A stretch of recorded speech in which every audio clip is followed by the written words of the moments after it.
Hello అందరికీ welcome to my channel Shakti divines. ఈరోజు మనం మాట్లాడుకోబోయే టాపిక్ చాలా ముఖ్యమైనది.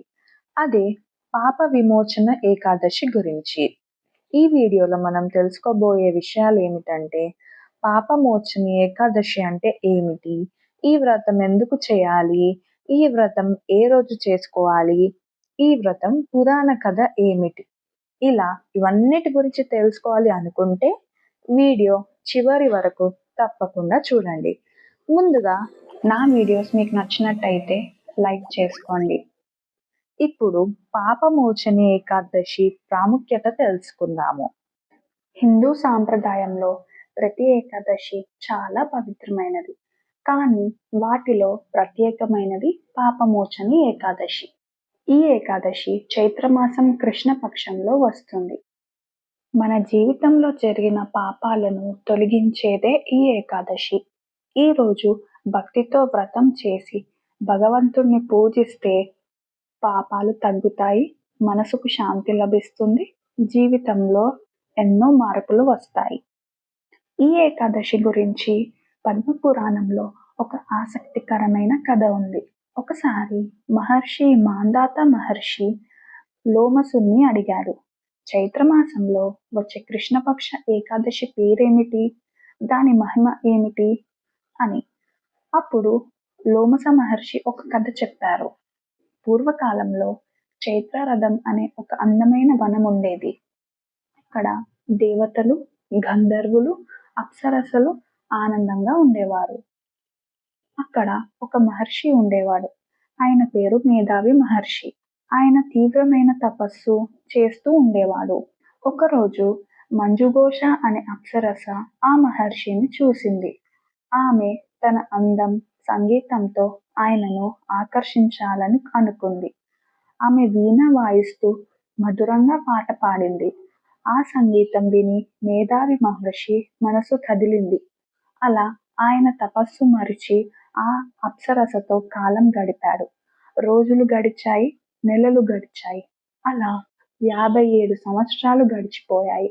ఒకరోజు అప్సరస వెళ్ళాలనుకుంది. అప్పుడు మహర్షి కొంచెం సాయంత్రం అయ్యే వరకు ఉండు అన్నాడు. అప్పుడు ఆమె నవ్వుతూ చెప్పింది, మహర్షి, ఇది ఒక సాయంత్రం కాదు, ఇప్పటికే ఎన్నో సంవత్సరాలు గడిచిపోయాయి అని చెప్పింది. అప్పుడు మహర్షి ఆశ్చర్యపోయాడు. తన తపస్సు నాశనం అయిందని గ్రహించాడు. కోపంతో ఆ అప్సరసను పిశాచిగా మారిపోవాలని శపించాడు. అప్పుడు ఆ అప్సరస క్షమాపణ కోరింది. మహర్షి, నాకు విముక్తి దారి చెప్పండి అని అడిగింది. అప్పుడు మహర్షి చెప్పారు, చైత్రమాసంలో వచ్చే పాపమోచని ఏకాదశి వ్రతం చేస్తే నీకు ఈ శాపం నుంచి విముక్తి లభిస్తుంది అని చెప్పాడు. ఆమె ఆ వ్రతం చేసింది. దాని ఫలితంగా ఆమెకు శాప విమోచన కలిగింది. అలాగే మేధావి మహర్షి కూడా ఈ వ్రతం చేసి తన పాపం నుంచి విముక్తి పొందాడు. అందుకే ఈ ఏకాదశిని పాపమోచని ఏకాదశి అని అంటారు. ఇప్పుడు వ్రతం ఎలా చేయాలో తెలుసుకుందాం. ముందుగా దశమి రోజు. వ్రతానికి ఒక్కరోజు ముందు ఈ పదార్థాలను తినకూడదు. అవేమిటంటే వెల్లుల్లి, ఉల్లిపాయ, మాంసాహారం, మద్యం. సాధ్యమైనంత వరకు ఒక్కసారి మాత్రమే భోజనం చేయాలి.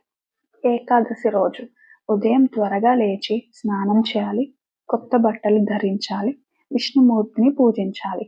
పూజలో ఉపయోగించే వస్తువులు: విష్ణుమూర్తి ఫోటో లేదా విగ్రహం, దీపం, పుష్పాలు, పంచామృతం, పండ్లు. పూజ చేసిన తర్వాత ఏకాదశి కథ వినాలి, విష్ణు సహస్రనామం చదవాలి, భగవంతుణ్ణి నామస్మరణ చేయాలి. ఇప్పుడు ఏకాదశి రోజు ఆహారం ఏం తీసుకోవాలో తెలుసుకుందాం. ఈరోజు అన్నం, గోధుమలు, పప్పులు తినకూడదు. కేవలం పండ్లు, పాలు, నీరు తీసుకోవడం మంచిది. ఇప్పుడు పారాణం గురించి తెలుసుకుందాం. మరుసటి రోజు ద్వాదశి రోజున ఉదయం స్నానం చేసి విష్ణుమూర్తిని పూజించాలి, వ్రతాన్ని ముగించాలి. బ్రాహ్మణులకు దానం చేస్తే మరింత పుణ్యం లభిస్తుంది. ఇప్పుడు ఏ తప్పులు చేయకూడదో కూడా తెలుసుకుందాం. ఈరోజు చేయకూడని పనులు ఏమిటంటే కోపం తెచ్చుకోవద్దు, అబద్ధం చెప్పొద్దు, ఇతరులను నిందించడం చేయొద్దు. ఇలాంటివన్నీ వ్రత ఫలితాన్ని తగ్గిస్తాయి.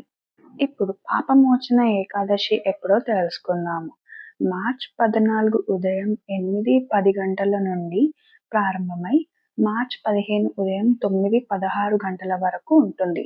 కాబట్టి తిథి నియమం ప్రకారం మార్చ్ 15 రోజు ఏకాదశి వ్రతం చేసుకోవాలి. అలానే ఉత్తమ పూజ సమయం వచ్చేసి ఉదయం 9:30 నుండి మధ్యాహ్నం 12 వరకు. పారాయణ వచ్చేసి మార్చ్ 16 ఉదయం 6:30 నుండి 8 గంటల మధ్య చేసుకోవాలి. ఇప్పుడు ముగింపు. పాపమోచన ఏకాదశి కేవలం ఒక వ్రతం మాత్రమే కాదు, ఇది మన జీవితాన్ని శుద్ధి చేసి పవిత్రమైన అవకాశం. ఈరోజు భక్తితో పూజిస్తే పాపాలు తగ్గుతాయి, మనసుకు శాంతి వస్తుంది మరియు జీవితంలో ఎన్నో మార్పులు వస్తాయి అని శాస్త్రాలు చెప్తున్నాయి. ఈ వీడియో మీకు ఉపయోగకరంగా అనిపిస్తే వీడియోకు లైక్ చేయండి, ఛానల్ను సబ్స్క్రైబ్ చేయండి. ఓం నమో భగవతే వాసుదేవాయ. థ్యాంక్ యూ అందరికీ.